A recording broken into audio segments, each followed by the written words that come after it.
Dear students, welcome to GITS measures. आज की इस वीडियो में लेके आया हूं recruitment notification by NIELIT, that is national institute of electronics and information technology.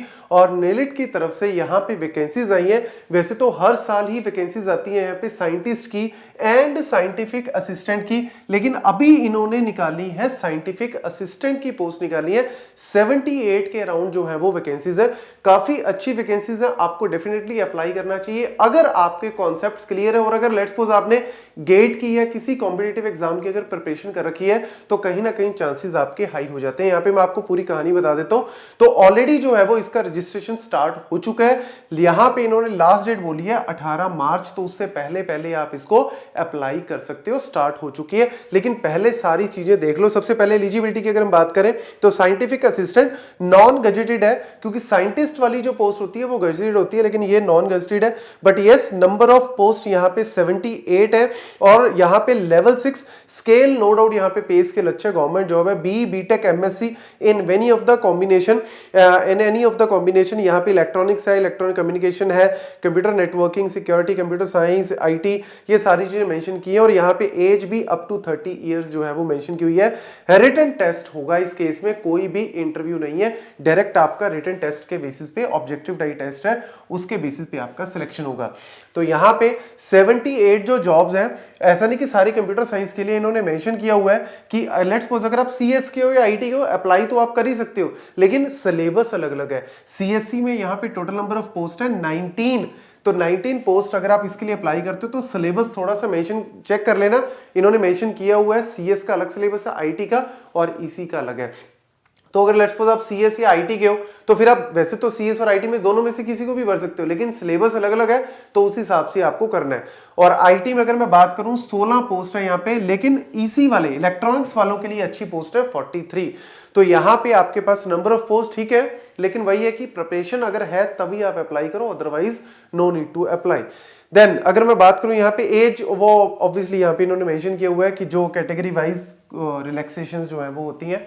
Then place of posting कहीं भी हो सकती है पूरे ऑल ओवर इंडिया में। यहाँ पे सेंटर जो है वो आपके यहाँ पे मेंशन किए हुए हैं, जो भी आप नियरेस्ट है उसको अप्लाई कर सकते हो। मेन यहाँ पे क्या है, रिटन टेस्ट जो है वो आपका ऑब्जेक्टिव टाइप है, ओएमआर शीट है, और यहाँ पे आपके पास जो है वो 120 क्वेश्चन। इसका पैटर्न क्या रहता है, 120 नंबर ऑफ क्वेश्चंस हैं, जिसमें से 78 क्वेश्चन आपके सब्जेक्ट से रिलेटेड आते हैं और बाकी के आपके 42 क्वेश्चन जो है वो जनरल एप्टीट्यूड वाले। जो जनरल एप्टीट्यूड है, रीजनिंग है, इंग्लिश है, वो 42, वो भी काफी अच्छा नंबर है। और 78 क्वेश्चन आपके जो है वो सिलेबस मेंशन किया हुआ है। जैसे कंप्यूटर साइंस में पढ़ते हो तो कंप्यूटर साइंस में जो मैथमेटिक्स, डिजिटल, जो भी सारे मेंशन किए हुए हैं कोर सब्जेक्ट्स वो है। आईटी में करते हो तो आईटी से रिलेटेड होंगे।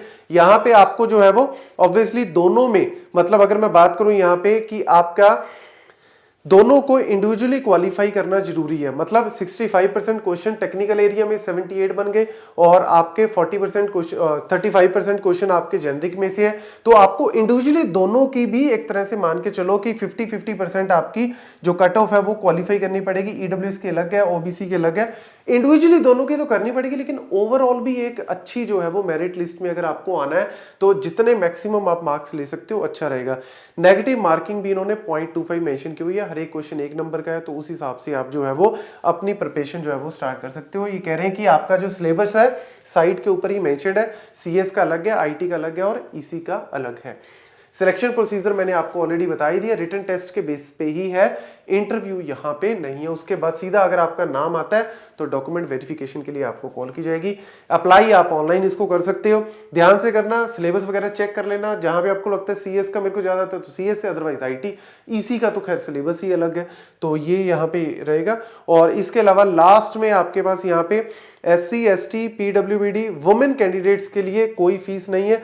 जनरल एंड ऑल अदर्स के लिए यहाँ पे 800। तो ये सारी चीजें मैंने आपको बता दी है। हाँ, अगर वही है प्रिपरेशन आप अच्छे से करते हो तभी आपको इस टेस्ट को भरने का फायदा है, अदरवाइज कोई बेनिफिट नहीं है। और लेट्स सपोज अगर मैं इसके बात करूं कि पैटर्न की, पैटर्न मैंने आपको बता दिया, मोड या कह लो कि टाइप ऑफ क्वेश्चंस कि लेवल कितना रहता है, तो लेवल इसका बहुत हाई नहीं रहता और कम भी नहीं रहता, मीडियम लेवल के क्वेश्चंस रहते हैं जो कि आप 2-3 महीने की प्रिपरेशन में कर सकते हो, लेकिन उसके लिए आपको 3 महीने अच्छे से इसकी प्रिपरेशन जो है वो करनी पड़ेगी। तो ये आपके सारे इंपॉर्टेंट पॉइंट्स मैंने बता दिए, तो एक बार गो थ्रू कर लो, और कोई भी अगर आपको लेट्स सपोज रहती है कोई भी डाउट रहता है तो आप कमेंट सेक्शन में बता देना, हम लोग उसको रिप्लाई कर देंगे। Thank you.